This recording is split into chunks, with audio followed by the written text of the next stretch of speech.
મિત્રો, દાખલો ત્રીજો આપણે કરતા પહેલાં હું તમને થોડું સમજાવવા માગું છું. આ એક નિત્યસમ છે કે જો પહેલું પદ સરખું હોય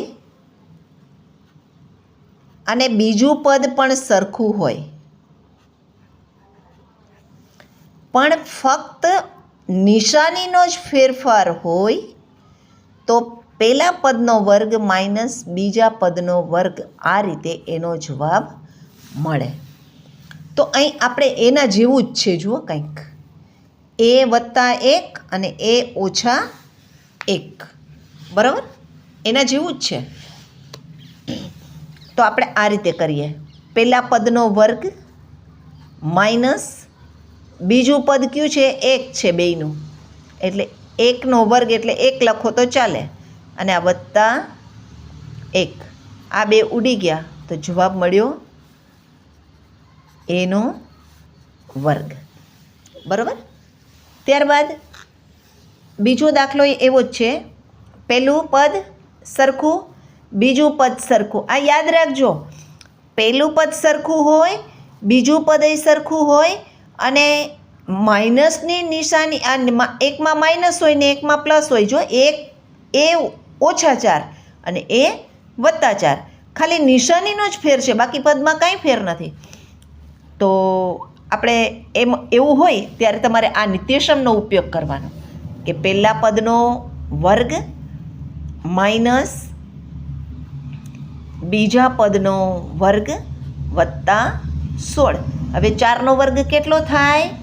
ચોકે ચોકે 16 વત્તા 16. હવે નિશાની જુદી જુદી, 16માંથી 16 જાય તો 0, એટલે આ બે ઉડી ગયા, એટલે જવાબ આવશે એનો વર્ગ, બરાબર? ત્યારબાદ ત્રીજો દાખલો. અહીં જુઓ, અહીં પણ એવું જ છે. એક્સનો વર્ગ માઇનસ વાયનો વર્ગ.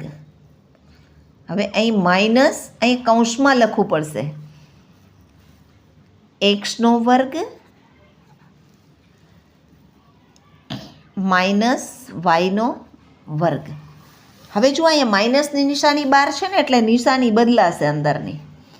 એટલે એક્સનો વર્ગ માઇનસ વાયનો વર્ગ માઇનસ એક્સનો વર્ગ, ને આ માઇનસ માઇનસ પ્લસ વાયનો વર્ગ. હવે જો એક્સમાંથી એક્સ જાય તો 0, અને વાયનો વર્ગમાંથી વાયનો વર્ગ જાય તો 0, એટલે 0 ને 0નો સરવાળો 0, બરાબર?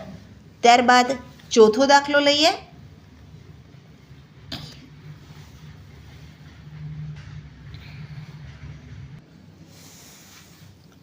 અહીં તમે મિત્રો ગુણાકાર કરીને પણ કરી શકો, પણ જો તમારે નિત્યસમ કરવું હોય તો તમને ટૂંકમાં દાખલો થઈ જાય. તમારે અહીં માઇનસ છે, અહીંયા પ્લસ છે.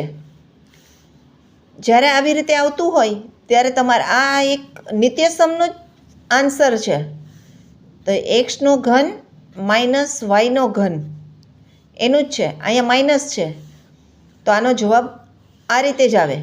એટલે આ નિત્યસમ પ્રમાણે કરીએ તો અહીં થશે એક્સનો ઘન માઇનસ વાયનો ઘન વત્તા વાયનો ઘન.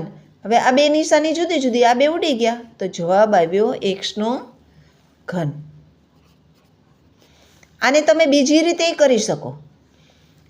આ રીતે તો કર્યો, પણ તમારે આમ કરવું હોય તો આમ કરી શકો. એક્સની બાજુમાં આખું પદ માંડી દો, એક્સનો વર્ગ વત્તા એક્સ વાય વત્તા વાયનો વર્ગ. પછી માઇનસ વાયની બાજુમાં આખું પદ માંડી દો, એક્સનો વર્ગ વત્તા એક્સ વાય વત્તા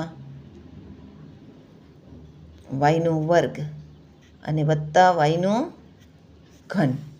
હવે જુઓ, અહીંયા આ બેનો ગુણાકાર કરી તો એક્સનો ઘન વત્તા એક્સનો વર્ગ વાય વત્તા એક્સ વાયનો વર્ગ. હવે અહીંયા ઓછા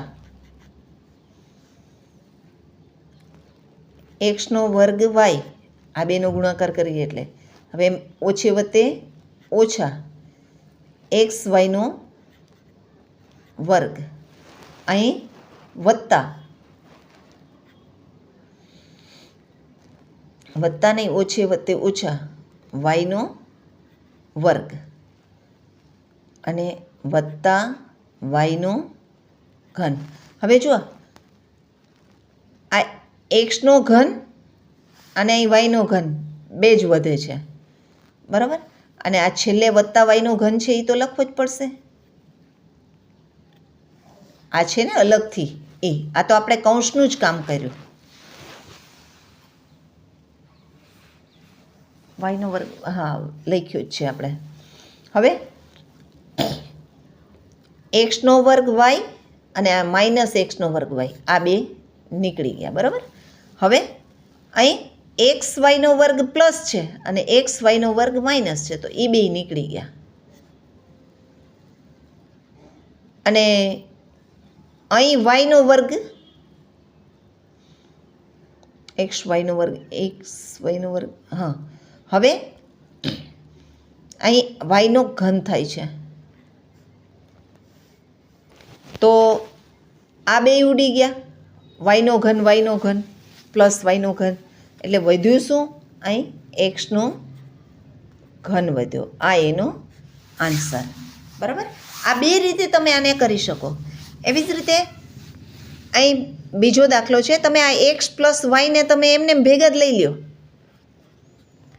એક્સ પ્લસ વાયનો વર્ગ માઇનસ આ બેને ભેગા રાખો, આને નોખો રાખો, એટલે માઇનસ ઝેડનો વર્ગ. આ નિત્યસમ પ્રમાણે આ પહેલું પદ ને આ બીજું પદ, અને વત્તા ઝેડનો વર્ગ.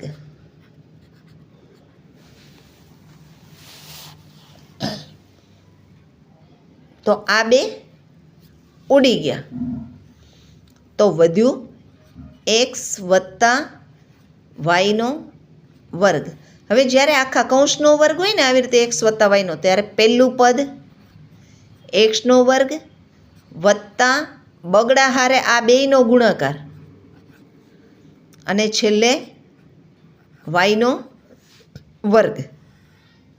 આ રીતે થાય. નિત્યસમ પ્રમાણે કરો તો, અને તમને મેં જે પ્રમાણે આ રીતે શીખડાયું એ રીતે કરો તો પણ ચાલે. કે પહેલા પદની બાજુમાં આખું પદ મૂકો, બીજા પદની બાજુમાં આખું પદ મૂકો, ત્રીજા પદની બાજુમાં આખું પદ મૂકો, અને છેલ્લે ઝેડનો વર્ગ કરશો એટલે તમને આ જ જવાબ મળશે. છેલ્લે બચશે આ જ, બાકી બધું ઉડી જશે. આ તમારી જાતે કરજો, હું તમને આપું છું. આ રીતે જ કરવાનું, છૂટું છૂટું પાડવાનું. આની બાજુમાં આખું પદ માંડી દો, આની બાજુમાં આખું પદ માંડી દો, અને માઇનસ ઝેડની બાજુમાં આખું પદ માંડી અને કૌંસને છૂટા પાડી દેશો. ત્યારબાદ આ ઝેડનો વર્ગ કરી અને જે ઉડતા હોય એને ઉડાડી અને દાખલો થઈ જશે, બરાબર. ત્યારબાદ છઠ્ઠો દાખલો પણ એ જ રીતે થશે. આના જેવો જ છે, જોઈ લો. એ બી અને અહીં પ્લસ સી અને અહીં માઇનસ સી, તો આમ થાય ને, એ પ્લસ બીનો વર્ગ માઇનસ સીનો વર્ગ. આ બે નોખા નોખા છે. આ પહેલું પદ, આ બીજું પદ.